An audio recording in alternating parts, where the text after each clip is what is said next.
માન સન્માન સાથે જોડી દીધું. શંકરાચાર્ય વર્સિસ ગોરખનાથ પીઠ સાથે લઈ લીધું. એમને કાલ નેમી અનેક પ્રકારની વસ્તુઓ. મારી છબી ખરડશો, મોદીજીની વાત કરું છું, તો હું તમારી ખુરશી પણ ખાઈ જઈશ. હવે થશે શું? આના કારણે યોગી આદિત્યનાથ અલોકપ્રિય થશે, અપ્રિય થશે. તો સો પાંડે છો, ઉમાશંકર પાંડે છો, એમણે પણ પલટી જવાબ આપી દીધું, તમે તો અજય કુમાર ભીષ છો, તમે ક્યાં યોગી છો? 50 રૂપિયા પેટ્રોલ મળશે. જુઠ્ઠો બાબા છે, વેપારી બાબા છે, લાલા બાબા છે, સમજો. એના સમર્થકો પણ એવા જ છે. પણ આવા નાલાયકો બાબા રામભદ્રાચાર્ય, જે બ્રાહ્મણવાદી ટોપ એની માનસિકતા છે, આપણા પરસી કાળવાવાળા બાબા, આ લોકો હવે વિચાર કરો શંકરાચાર્યજીને એનો ખોટો કે બધી વસ્તુઓ કરવાનો પ્રયત્ન કરી રહ્યા છે.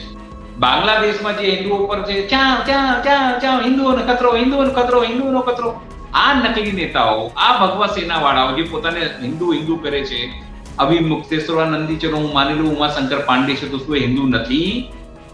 હું તમને પૂછું છું, હિન્દુ નથી એ? જ્યાં વાળ ખેંચીને તમામ ભક્તોને એમના મારે, તું એ લોકો હિન્દુ નથી? આ હિન્દુને ખેંચી મારે ક્યાં તંતાઈને તમે બેસી ગયા છો? જમીનોની દલાલી, હવાલા, શું કામ નથી કરતા? તસ્કરી, માનવ તસ્કરી. આ તમે ગોતવા જાઓ તો બધા જ એમાં નીકળશે. સ્વામિનારાયણ હોય, બીજા કોઈ સંપ્રદાય હોય, બધામાં જ ક્યાંક ને ક્યાંક તમને દેખાશે. એટલા માટે લોકો ચૂપ છે. એમને ખબર છે બાપાને ખબર પડશે તો બાપો એને દંડો મારશે. સ્ટારો છો, કેમ નથી બોલતા? એમને ખબર છે જે દિવસે બોલશે એ દિવસે જેલમાં જશે, જેલમાં. એટલા માટે નથી બોલી રહ્યા. હું તો કહું એ તમામ ભક્તોને, જે એમના ભક્તો છે, એમના આશ્રમોમાં જાય છે, કરોડ રૂપિયા આપે છે આસ્થાન નામે, બાયકોટ કરી દેવું જોઈએ એવા સંતોનું.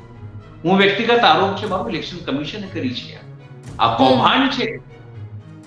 હું અપીલ સીધી રીતે જો હું હોઉં તો હું લેટર લખીને આપી દઉં ઇલેક્શન કમિશનને કે ભાઈ જો આવી રીતે તમારે કાપવાનું, તમારે ઇલેક્શન લડવાનું થતું નથી, અમારું બાયકોટ છે અને બાયકોટ કરી દેવું જોઈએ. આ નહીં વિધાનસભા બી કે આવી રીતે નહીં લડતી, કોંગ્રેસ બી, તમામ વિપક્ષોએ.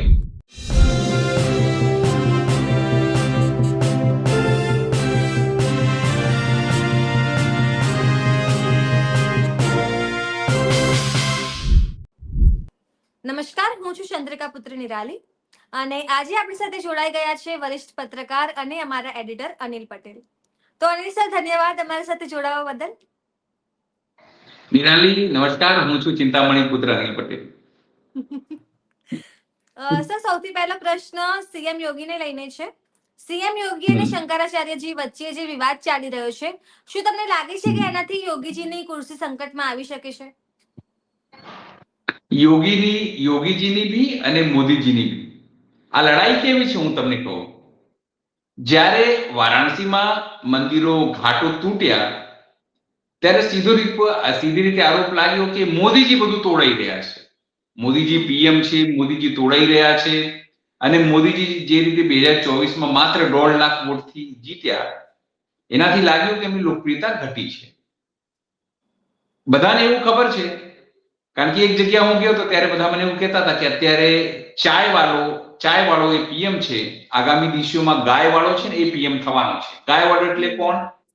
અનેક પ્રકારના વિડીયો એમના આવે છે, પોતાના મઠમાં જઈને ગાયોને ચારો ખવડાવે છે, બધી વસ્તુ થતી હોય છે. એટલે યોગીને એવું લાગે છે કે મોદી બોલે ના બોલે પણ એમના ઉત્તરાધિકારી તરીકે એમની જવાબદારી છે, એટલે એમને ધીરે ધીરે માનસિક બનાવી દીધી છે. યુપીમાં મારા ઘણા બધા મિત્રો છે, પત્રકારો છે, એમની સાથે વાત થાય છે. એમનું કેવું એવું છે કે યોગીજી એવું કહે છે જો હું દિલ્હી નહીં જઉં તો હું પોતાના મઠ પીઠ જે ગોરખનાથ ત્યાં પાછું જતો રહીશ. આ જે વિવાદ છે એવું છે કે જો મોદીજી જાય તો યોગીજીનો નંબર આવે. હવે જે આખી ઘટનાક્રમ થઈ ગઈ તમને કહી દઉં. ઘટનાક્રમ શું થયું? વારાણસીની અંદર માફ કરશો, પ્રયાગમાં તમામ ઘટનાક્રમ થયું. માઘ સ્નાનનું મહત્વ છે. સવાલ એ છે કે એક ડીએમ, એક એસપી, એની હિંમત કઈ રીતે થાય કોઈ પણ શંકરાચાર્યને અટકાવવાની, રોકવાની? તમામ વસ્તુ થાય ને, એનો મતલબ શું કે એને પીઠબળ મળ્યું હશે રાજકીય આકાઓનું. તો ત્યાં રાજકીય આકા કોણ? તો સ્વાભાવિક યોગી આદિત્યનાથ. તો એમના ઈશારે તમામ વસ્તુ થઈ. આપણે એક વખત માની લઈએ કે કદાચ એમને ખબર નહીં હોય, અધિકારીઓ આવું કરી દીધું, સિસ્ટમ ગોઠવવા માટે કે પછી વ્યવસ્થા ગોઠવવા માટે, તો એને સુધારી શકાય છે. પણ યોગી આદિત્યનાથે આને પોતાનું સ્થિતિ ઉપર પોતાના માન સન્માન સાથે જોડી દીધું. શંકરાચાર્ય વર્સિસ ગોરખનાથ પીઠ સાથે લઈ લીધું. એમને કાલ નેમી અનેક પ્રકારની વસ્તુઓ જે કહેવાની થઈ. મજાની વાત એ નથી કે ઘટનાક્રમ થયું. મજાની વાત એ છે કે હવે મીડિયાને ઉછાળવાનું ચાલુ કર્યું. એક બે દિવસ મીડિયાએ લીધું, યુટ્યુબરોએ લીધું, બધી વસ્તુ લીધી, પણ હવે આ તમામ મીડિયા બી ચલાવી રહ્યું છે આ ઘટનાક્રમમાં. તો મીડિયા કોના ઈશારે ચાલે છે? જે ગોદી મીડિયા છે, આપણને બધાને ખબર છે, કહેવાની જરૂર નથી. તો હવે આ લડાઈ સીધી રીતે એવી થઈ ગઈ છે કે જો તમે મને ઉતારશો, મારી છબી ખરડશો, મોદીજીની વાત કરું છું, તો હું તમારી ખુરશી પણ ખાઈ જઈશ. હવે થશે શું? આના કારણે યોગી આદિત્યનાથ અલોકપ્રિય થશે, અપ્રિય થશે આખા વિવાદમાં. સમજો, સનાતન ધર્મ વિવાદ થયો અને પોતાના અહમ ઉપર લઈ લીધું, લડાઈ ચાલુ છે. પણ હવે સ્થિતિ કેવી થઈ છે હું તમને કહી દઉં. ત્રણેય એટલે કે ચારે જે શંકરાચાર્યોએ કહી દીધું કે હવે અમે દિલ્હીમાં ભેગા થવાના છીએ. દિલ્હીમાંથી એલાનની જંગ થશે. જે અભિમુક્તેશ્વરાનંદજી છે, એ જે એમણે કીધું છે અમે યુપીમાં ગાયના નામે અમે લોકો તમામ પોતાના જે ઉમેદવારો છે ઇલેક્શનમાં ઉતારીશું, પદયાત્રા કરીશું. એટલે જોખમ કોને? જો યુપીમાં તમે હારો, એવું કહેવાય છે કે જો યુપી જીત્યા તો તમે પીએમ બનો છો, યુપી હાર્યા તો જો બીજેપી 240 ઉપર આવી ગઈ, અયોધ્યા તમે હાર્યા તો તમે 240 ઉપર, જે 400 ની વાતો કરતા હતા એ તમારું ડમ ડમ ડમ ડમ ડમરું, જે અત્યારે મેકઅપ કરીને બધા અલગ અલગ પ્રકારના વેશભૂષા પહેરીને તમે ફરો છો મંદિરે મંદિરે, એ તમારું કામ નથી. જો કેવું હોય, હું તમને એક તમને ઉદાહરણ આપું. મેં મારા ઘર માટે એક ચોકીદારને રાખ્યો, બરાબર? ચોકીદાર રોજ એક ધાર્મિક પ્રવૃત્તિનો ચોકીદાર, રોજ સવારે ઉઠે, ભગવાનજીની પૂજા કરે, સાંજે જાય પૂજા કરે, ખૂબ સારી રીતે તિલક વિલક કરીને આવે. અને ખબર પડી એક દિવસ કે તો રાત્રે ઊંઘી જાય છે, ચોરી થઈ ગઈ મારા ઘરમાં. તો મેં ચોકીદારને તિલક કરવા માટે, પૂજા કરવા માટે, વેશભૂષા ધારણ કરવા માટે નથી રાખ્યો. મેં દેશના વિકાસ માટે, લોકોને સામાન્ય રીતે લાભો મળે એના માટે, અમારા ફ્યુચર માટે, મારી રોજગારી માટે, ધંધા માટે, દેશનું અર્થતંત્ર મોટું થાય એના માટે. રૂપિયાની સ્થિતિ શું છે એની કોઈની ચિંતા નથી. ટ્રમ્પ કેવી રીતે બજાઈ રહ્યો છે તબિયતથી તમારી, એની તમને ચિંતા નથી. તમને ચિંતા શું છે? કયા મંદિરના ઉદ્ઘાટનમાં હું જઉં, કયા મંદિરના પગથિયા જઈને જવું. તમે જોજો ત્યાં જાય છે ને તો ભગવાન કરતા આમને ફોટા સૌથી વધારે હોય છે. આપણને વાંધો નથી. તમે જોજો આમ પોઝ કરતા, આમ કરતા આપણે વાંધો ના હોઈ શકે. પણ સવાલ એ છે કે દેશની જનતાએ તમને મંદિરના ઉદ્ઘાટનો કરવા માટે નથી ચૂંટ્યા. તમને દેશના વિકાસ માટે, રોજગાર માટે, તમે કહેતા હતા કે અમે ખેડૂતનો આવક ડબલ કરીશું, એના માટે ચૂંટ્યા છે. સમજો, કદાચ એ વાત 2 કરોડ રોજગારી માટે, બધાને ઘર આપીશું, બધાને પાણી આપીશું, શુદ્ધ હવા આપીશું. કાલે ગીતા ગોપીનાથે બહુ મોટી વાત કરી. એમણે એક મોટા ઇન્ટરવ્યુમાં એવું કીધું કે તમારા દેશમાં દર વર્ષે 17 લાખ લોકો પ્રદૂષણથી મરી જાય છે, એની તમને ચિંતા છે? વિચાર કરો. અને તમે ટેરિફની વાતો કરો, કેવી રીતે બિઝનેસ તમારે, તમે તમારા લોકોને શુદ્ધ પાણી નથી આપી શકતા, શુદ્ધ હવા નથી આપી શકી રહ્યા, લોકો મરી રહ્યા છે. દિલ્હીની હાલત તમે જુઓ, કેવી બકવાસ હાલત હતી. ત્યાં કેજરીવાલની સરકાર હતી તો રોજ આ લોકો છાતી પીટતા હતા. ત્યાંના એલજી થી લઈને તમામ નેતાઓ છાતી પીટતા, માસ્ક વગેરે એ બધું પહેરીને જાત ભાતના ને બધું વસ્તુઓ કરતા. અત્યારે કોઈ નથી કરતું. સમજો, એટલે સ્થિતિ એ છે કે જે કામ માટે તમને ચૂંટ્યા તે કામ કરતા નથી, એટલે તમે હટાવવા ગયા કોને? યોગીને. હવે શંકરાચાર્ય તમારે છાતી ઉપર બેસીને મૂંગ દળશે. જો એની અંદર આવું થયું, શંકરાચાર્યએ કીધું કે આ સરકાર બરાબર નથી. જો આપણા દેશમાં હું તમને કહી દઉં, મુસ્લિમો, ક્રિશ્ચિયનો કે એક વર્ગ છે કે ધર્માચાર્યો એમને આદેશ કરે તો એનું પાલન કરે, મને કે કમને. પણ મોટો વર્ગ એવો છે જે એની વાત માનતો નથી. તમને કહી દઉં, કથા સાંભળવા માટે હજારો લોકો ભેગા થઈ શકે, પણ શંકરાચાર્ય આવે તો થોડા લોકો આવે. પણ એનો મતલબ એ નથી કે એનું મહત્વ ઓછું થઈ જાય છે. તમે એક વાત યાદ રાખી લેજો, એનું મહત્વ ઓછું થતું નથી. આ વિવાદ ટાળી શકાય હોય.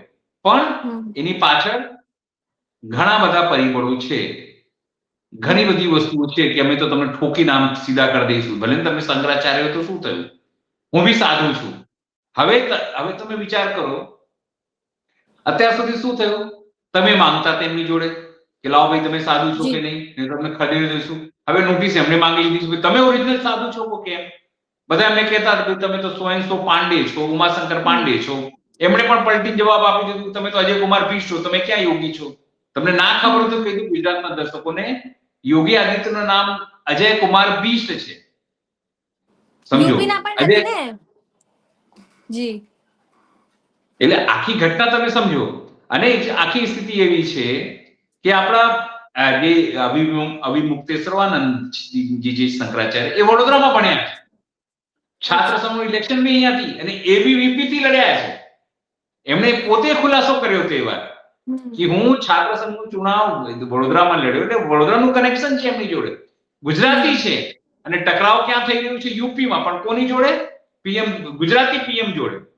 એટલે કદાચ ગુજરાતી પાણીમાં એક વસ્તુ વિદ્રોહનું હશે, એટલા માટે જ ગાંધીજી હોય, સરદાર વલ્લભભાઈ પટેલ હોય, એ બધા અહીંયા પાક્યા. કારણ કે વિદ્રોહ, સાચા સામે સાચું કેવું. પણ આપણા મોદીજીને સાચું ગમતું નથી, ભાજપના લોકોને સાચું ગમતું નથી. એ લોકો હિન્દુત્વ પર કબજો કરવા માંગે છે, સંતોને ગોદી સંતો, જેમ ગોદી પત્રકારો હોય એવી રીતે લોકો ગોદી સંતો બની ગયા છે. તમને કહી દઉં, બધા ગોદી સંતો બની ગયા છે અત્યારે. કારણ કે આપણે તો કુંભમાં જોયું, મોટા મોટા સંતો જેના ઉપર આરોપ છે, લોકો અમિત શાહને નવડાવતા હોય ને મુકેશ અંબાણીને નવડાવતા હોય. આપણને શરમ આવી જાય આવા સંતોને જોઈને કે આ સંતો છે. એટલે આખી વસ્તુ એવી છે, વાઇઝા વર્સસ છે, તમે સમજી લો. જો યોગીની કુર્સી જશે તો મોદીની કુર્સી જશે, જો મોદીની કુર્સી ગઈ તો સમજો યોગીની કુર્સી પણ ગઈ. એટલે આમને સામને છે બંને. હવે બંને રસ્તો કેવી રીતે કાઢે છે? કારણ કે અવિમુક્તેશ્વરાનંદજી બીમાર છે, એમને તાવ છે, છતાં તેઓ પોતાનો ઉપવાસ કરી રહ્યા છે અત્યારે. જ્યાં સુધી મેળો ચાલશે ત્યાં સુધી તો તંબુ લગાવીને બે. હવે તંત્ર શું કરે છે? શું એમને ભગાડી મૂકે છે? જે બાબા રામદેવ રાત્રે ભાગી ગયા હતા સલવાર પહેરીને, અત્યારે બાબા રામદેવ આમનો વિરોધ કરે છે, પોતે સલવાર પહેરીને ભાગી ગયા હતા. લોકોને કહેતા હતા 50 રૂપિયા પેટ્રોલ મળશે. જુઠ્ઠો બાબા છે, વેપારી બાબા છે, લાલા બાબા છે, સમજો. એના સમર્થકો પણ એવા જ છે. પણ આવા નાલાયકો બાબા રામભદ્રાચાર્ય, જે બ્રાહ્મણવાદી ટોપ, એની માનસિકતા છે. આપણા પરસી કાળવાવાળા બાબા, આ લોકો હવે વિચાર કરો, શંકરાચાર્યજીને એનો ખોટો કે બધી વસ્તુઓ કરવાનો પ્રયત્ન કરી રહ્યા છે. જી સર, હવે આરએસએસ ની વાત કરીએ તો તમને લાગે છે કે આરએસએસ આ શંકરાચાર્યજીના માધ્યમથી સમગ્ર દેશના જે સંતો છે એમને ડરાવવાનો ક્યાંક ને ક્યાંક પ્રયાસ કરી રહ્યા હોય? ડરાવવા કરતા કબજો કરવાનો પ્રયત્ન કરી રહી છે. તમે સમજો નિરાલી, આ બહુ ગંભીર ઘટના છે. આરએસએસ આ લિટમસ ટેસ્ટ કરી રહી છે કે શંકરાચાર્ય જે ભાજપનો વિરોધ કરે છે, આરએસએસ નો વિરોધ કરે છે અને હિન્દુત્વની સાચી પરિભાષા આપે છે અથવા સનાતનની સાચી પરિભાષા આપે છે, એ શંકરાચાર્યને જો આપણે મારીને ઠોકીને સાઈડમાં કરી શકતા હોઈએ અને હિન્દુઓ કઈ ના બોલે, તો એનું મતલબ કે હિન્દુત્વનો કબજો જે છે એ આરએસએસ કરી લેશે. એ બંધારણ બનાવશે, તમારે પૂજા કઈ રીતે કરવી, તમારે બેસવું કઈ રીતે, તમે ભગવાનને કઈ રીતે માનશો, તમે ભગવાનને આવી રીતે માનશો તો હિન્દુ નહીં ગણાવો, ભાજપને વોટ આપશો તો જ હિન્દુ ગણાશો, કોંગ્રેસ કે આમ આદમી પાર્ટી તમારા મનથી કોઈને આપશો તો નહીં ગણાવો, તમે આરએસએસ ને વિરોધ કરશો તો નહીં ગણાવો. આવી બધી વસ્તુઓ કરશે, એને ચાલુ કરી દીધું છે.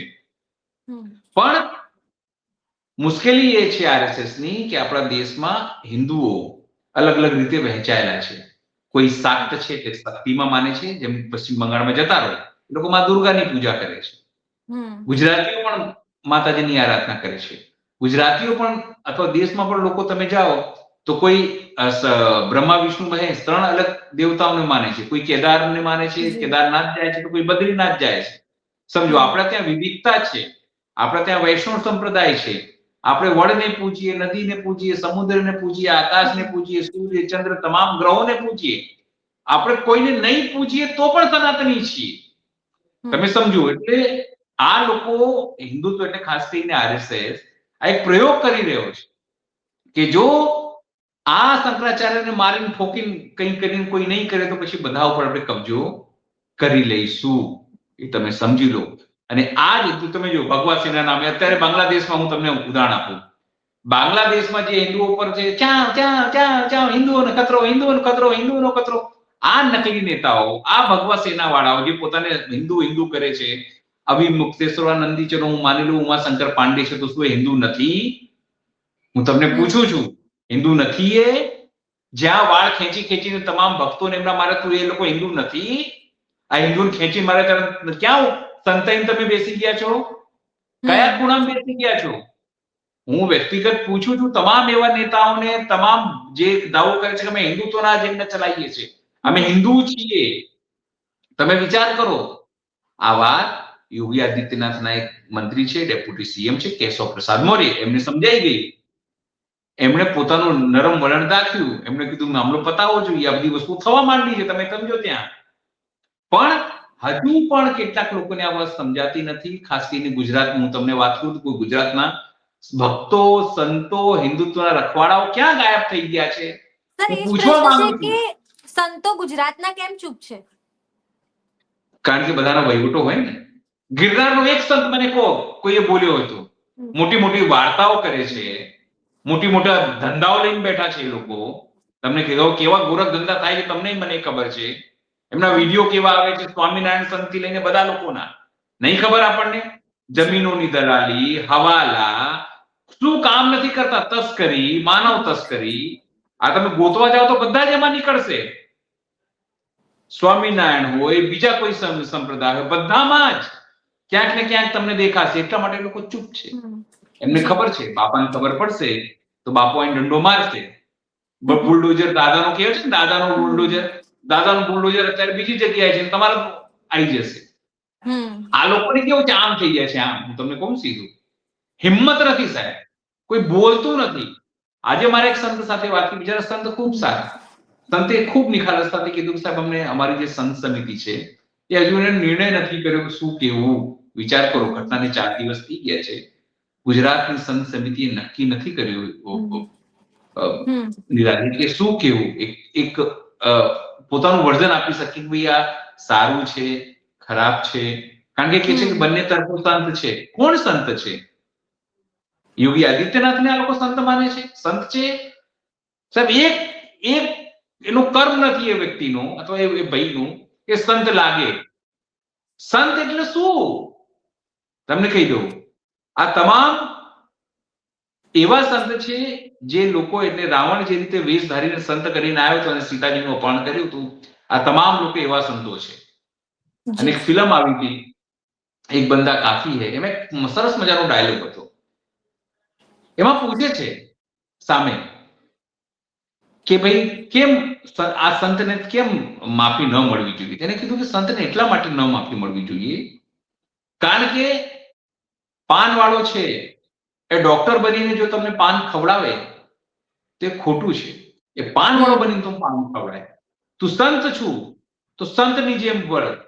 તું રાવણ છું તો તું રાવણની જેમ આય. પણ તું ગેરવો વસ્ત્રો પહેરીને આવે અને અપહરણ કરે તો આખા સંત સમાજને, ગેરવાને, ભગવાનને તું બદનામ કરે છે. અત્યારના જે સંતો છે ગુજરાતના, એ લોકો ભગવાનને બદનામ કરી રહ્યા છે. તમને કહી દઉં, ભગવાનને બદનામ કરી રહ્યા છે. મારું સ્પષ્ટ આરોપ છે. કેમ નથી બોલતા? એમને ખબર છે જે દિવસે બોલશે એ દિવસે જેલમાં જશે. જેલમાં. એટલા માટે નથી બોલી રહ્યા. હું તો કહું એ તમામ ભક્તોને, જે એમના ભક્તો છે, એમના આશ્રમોમાં જાય છે, કરોડ રૂપિયા આપે છે આસ્થાન નામે, બાયકોટ કરી દેવું જોઈએ એવા સંતોનું. બાયકોટ થાય તો જ આ લોકોને ખબર પડે. હું હોઉં જો કોઈ ભક્તમાં કહી દઉં, હું તો કોઈનો મારો બનાવતો નથી, કારણ કે આના કરતા ડૂબી મરવું સારું. આવા સંતોને જે સત્યને સત્ય ના કહી શકે, સૂરજને સૂરજ ના કહી શકે, સાચી વાતને સાચી વાત ના કહી શકે, શંકરાચાર્ય અપમાનમાં બોલી ના શકે, એવા લોકોને તો ડૂબી મરવું જોઈએ સંતોને. અત્યારે લોભીમાં લાગ્યા છે કે અમારું સંત સમિતિ નક્કી કરશે. એટલે શરમ વાળી વાત આ છે. આમ તો ગુજરાતી ભક્તોને કહું છું જો ત્યાં જાય છે એ તમામ લોકોને આ લોકોનું બાયકોટ કરી દેવું જોઈએ. શંકરાચાર્યનું અપમાન થાય તમે વાત ના કરી શકો કે આ ભાઈ આ ખોટું છે, સમાધાન કરી દો. બદનામ કોણ થઈ રહ્યું છે? આખા વિશ્વમાં બદનામ જે થઈ રહ્યું છે એ સનાતન ધર્મ થઈ રહ્યું છે. આ દેશ થઈ રહ્યું છે. એક તરફ હિન્દુત્વની તમે વાતો કરો છો ને, 5000 કે 10,000 વર્ષ પુરાણી અમારી સંસ્થાન પ્રકૃતિ આવી કે શંકરાચાર્યને તમે આવી રીતે ધકેલી દો, ઉપવાસ ઉપર બેસવું પડે?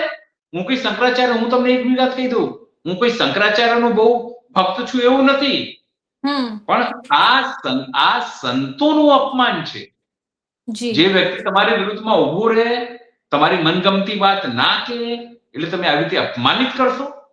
કાલે આમનો નંબર છે. જે લોકો ચૂપ છે, હું તમને કહી દઉં, મહાભારતમાં જે લોકોએ દ્રૌપદીનું ચીરહરણ કર્યું હતું, દીપાલી, નિરાલી, એ તમામ લોકોને તો જો સજા મળી જ, પણ જે લોકો મુખ પ્રેક્ષક બની ત્યાં ઉભા રહ્યા ને, એ લોકો પણ 100 બાણના સૈયા ઉપર સૂતા છે. એ લોકો પણ કુરુક્ષેત્રમાં માર્યા ગયા. એટલે યાદ રાખજો, દેશની પ્રજા, આ લોકો ચૂપ છે, મૌન છે, એ લોકોનો બી વારો આવશે. હું તમને કહી દઉં, જે સંતો ચૂપ છે, જે ખોટા તરફ છે, જે કૌરવો તરફ છે, એ તો મરશે જ. પણ જે લોકો ચૂપ છે, કશું નથી બોલી રહ્યા, ન્યાય નથી કહી રહ્યા, એ તમામ લોકો બી આનો સામનો કરવો પડશે. હું વ્યક્તિગત માનું છું, કોઈને કોઈ દંડ એ લોકોને મળશે. ઉપરવાળાને કહેવાય છે કે અવાજ નથી એની લાઠીમાં, પણ એવો ફટકાર મળશે ને, આ દેશની જનતા ઉખેડી ફેંકશે આવા સંતોને. લાત મારીને કાઢશે. તમે જોજો, સિંહાસન ઉપર નહીં બેસવા દે આવા સંતોને, જે ચૂપ છે આવા અન્યાય ઉપર. સર, હવે થોડું એસઆઈઆર ની પ્રક્રિયા પર પણ વાત કરવી છે. જે પ્રકારે ગુજરાતમાં ને દેશમાં એસઆઈઆર ની પ્રક્રિયામાં ક્ષતિઓ આવી રહી છે, ઘણા લોકોના નામ કપાયા છે, ઘણી જગ્યાએ જીવિત લોકો છે એમને પણ મૃત ઘોષિત કરી દીધા છે. તમે આ આખી પ્રક્રિયા વિશે શું વિચારો છો? મને ખબર જ હતી પહેલા દિવસથી, દીપાલી, કે આ થવાનું છે. સમજ્યા તમે? આ મને ખબર જ હતી કે આ બધું થવાનું છે, પણ આપણે રાહ જોઈ રહ્યા હતા કે શું થાય છે. હજુ બી 30 તારીખ સુધીનું સમય છે. હું તમને લેટેસ્ટ અપડેટ આપી દઉં અત્યારે એક જ મિનિટમાં આપણા દર્શકો માટે કે લેટેસ્ટ અપડેટમાં શું છે, કેવા પ્રકારે લોકોને કાપ્યા છે, કેવા પ્રકારને લોકોને આ લોકોએ તમામ વસ્તુ કરી છે, એ હું તમને એક જ મિનિટમાં કહું. સ્થિતિ એ છે કે એવું કહેવામાં આવે છે કે લગભગ 12-12.5 લાખ જે એ છે લોકોને કાપી નાખ્યા છે. 12.5 લાખ લોકોનું નામ જે છે એ કાપવામાં આવ્યું છે. કેમ કાપવામાં આવ્યું છે? એના માટે કાપવામાં આવ્યું છે કે એ લોકો ક્યાંક ગુજરી ગયા છે, અથવા તો સીધી રીતે એ લોકો ઘટના સ્થળે, એટલે પોતાની જગ્યા છે નહીં. જો એસઆઈઆર નું લેટેસ્ટ અપડેટ આપું, નામ જેની કમી થઈ છે લગભગ 12,59,229 ફોર્મ જે છે એ ચૂંટણી ફોર્મ, એટલે જે 7 છે ફોર્મ નંબર, એ મળ્યા છે. 12,59,000 નામ કમી થઈ ગયા છે, અને જોડવામાં કેટલા આવ્યા છે? 6,54,594. હવે તમે 182 મલ્ટીપ્લાય કરો તો 12 લાખ કપાયા અને 6 લાખ ઉમેરાયા, 6 લાખ ઉમેરાયા, 1 લાખ. સમજો, સાથે સ્થિતિ એ છે કે સુધાર અને પલાયન માટે 5,04,835 ફોર્મ જે છે, ફોર્મ નંબર 8, આ મળ્યું છે. અને 30 તારીખ સુધી નામો જોડવા માટે અને હટાવવા માટે તમે ફોર્મ ભરી શકો છો. હવે વિચાર કરો, 12 લાખ લોકોના તો નામ તમે કાપી નાખ્યા, અને 6 લાખ, એટલે 12,6,18 લાખ. કેટલા થયા? 18 લાખ. 18 લાખ પ્રમાણે તમે જુઓ તો દર કોન્સ્ટિટ્યુશન ઉપર 8 થી 9,000 વોટો કપાયા અને જોડાયા. બંને તમે જુઓ, વિપક્ષને શું થયું? જીતવા માટે તમારે શું જોઈએ? 7-8 હજાર જોઈએ ને જીતવા માટે. એટલે વિપક્ષ આગામી વિધાનસભામાં બી નહીં જીતી શકે. આ જ સ્થિતિ રહી. અને જો આ કોઈ વાંધો ન લીધો, આ એટલો મોટો સ્કેમ છે.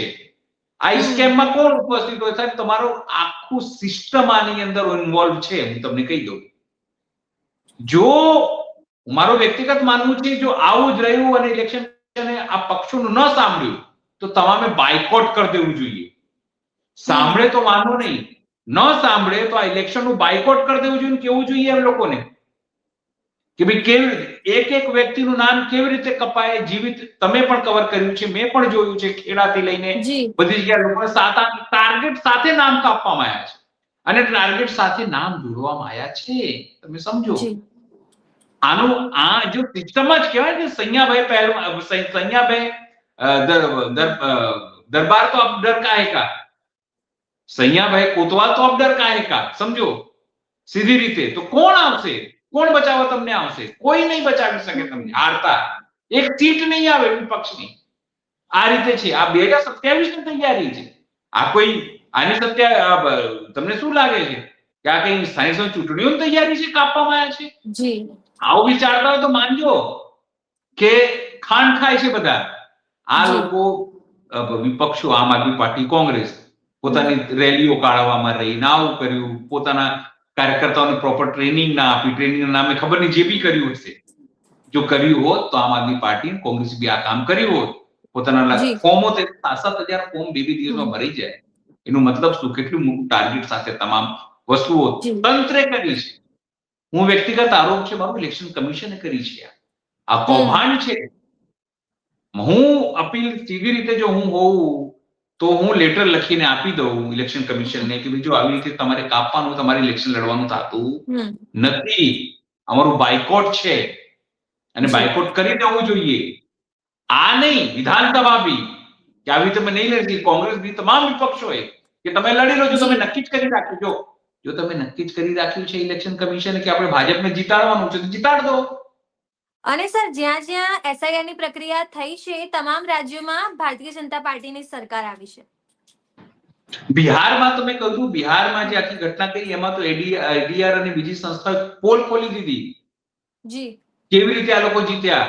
બિહારમાં તો જે રીતે એસઆઈઆર થઈ એમાં આખો રિપોર્ટ એનાલિસિસ છે કે 91 સીટ તો વગર ચૂંટણીએ બીજેપી જીતી ગઈ હતી. વિચાર કરો, 91 સીટ જીતવા માટે 114 સીટ જોઈએ. બરાબર. હવે તમને એવું લાગશે કે આ ક્યાંથી આવ્યું? તો સરકારે આ લોકોને પ્રોપર વસ્તુ આવડી ગઈ છે ને, તમામ કૌભાંડો કરવાનો ફાવટ આવી ગઈ છે. કારણ કે કહેવાય ને કે એક વખત તમે કોઈ ફોર્મ્યુલા બનાવો અને તમને લાગે કે ના, આના તો બોમ્બ ફૂટે છે, એ બનાવ્યું આપણે, તો પછી દર વખતે આપણે બોમ્બ ફોડીએ. ક્યારેક નાનું બનાવીએ, પછી આટલું મોટું બનાવીએ, પછી આટલું મોટું બનાવીએ, પછી પરમાણુ બોમ્બ બનાવીએ. તો આ હવે બધાને ખબર પડી ગઈ, આવી રીતે આપણે જીતી શકાય છે. આ પ્રક્રિયા અપનાવવાની છે, આ કાપવાની છે, આ જોડવાની છે. વાત પતી ગઈ. આ જ રહ્યું, આ સિસ્ટમ રહ્યું જે આજે રહ્યું. હવે સમજો, આજે 22-23 તારીખ સુધી થઈ, 7 દિવસમાં જેટલા લોકોના નામ કપાયા છે તમામને જઈને કચેરી ફોર્મ ભરો, તમારું નામ ગયું. ભાઈ તમે વિચાર કરો, 12 લાખ લોકોના નામ કાપી નાખ્યા છે. ખૂબ નિર્દોષતાથી ઇલેક્શન કમિશન કહે છે કે કોઈ વાંધો નહીં, આવો ફોર્મ ભરો. ભાઈ પણ મને ખબર તો હોવી જોઈએ મારું કપાઈ ગયું છે. હું મજૂરીએ જાઉં, સાંભળો, હું મજૂરીએ જાઉં, હું રિક્ષા ચલાવું, હું દાળીઓ કરું કે પછી આ છોડીને ત્યાં આવું, મારું નામ હતું તમે કાપી નાખો છો યાર. અને કોઈ બોગસ માણસ, ભાજપનો કોઈ જે બી હોય, 100, 200 મારા નામ, એના નામથી ફોર્મ ભરાઈ જાય, તપાસ કરી ખબર પડે તો ફોર્મ ભર્યું નથી. એક એફઆઈઆર ના કરી શકે સાહેબ ઇલેક્શન કમિશન. જો એફઆઈઆર ના કરે, નિરાલી, તું કહીશ કે ઇલેક્શન કમિશન આ પાપનો ભાગીદાર છે.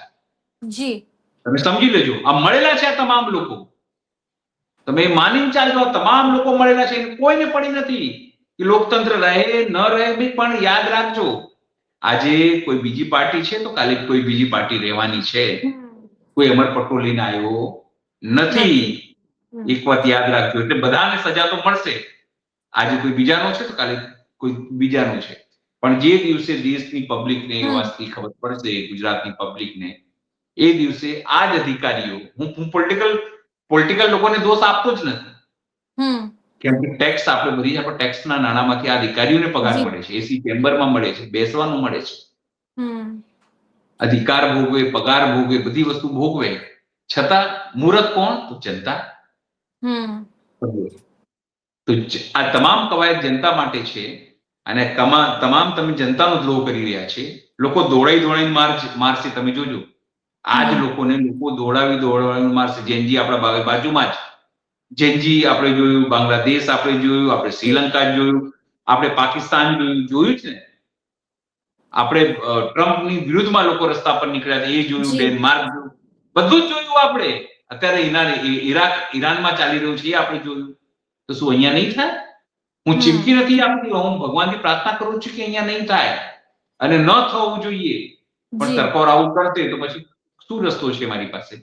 આ નક્સલી કે માઓવાદી આ કોણ કેવી રીતે થાય? જ્યારે એમને લાગે કે અમને ન્યાય હવે નહીં મળે, પછી લોકો બંદૂક ઉપાડે છે.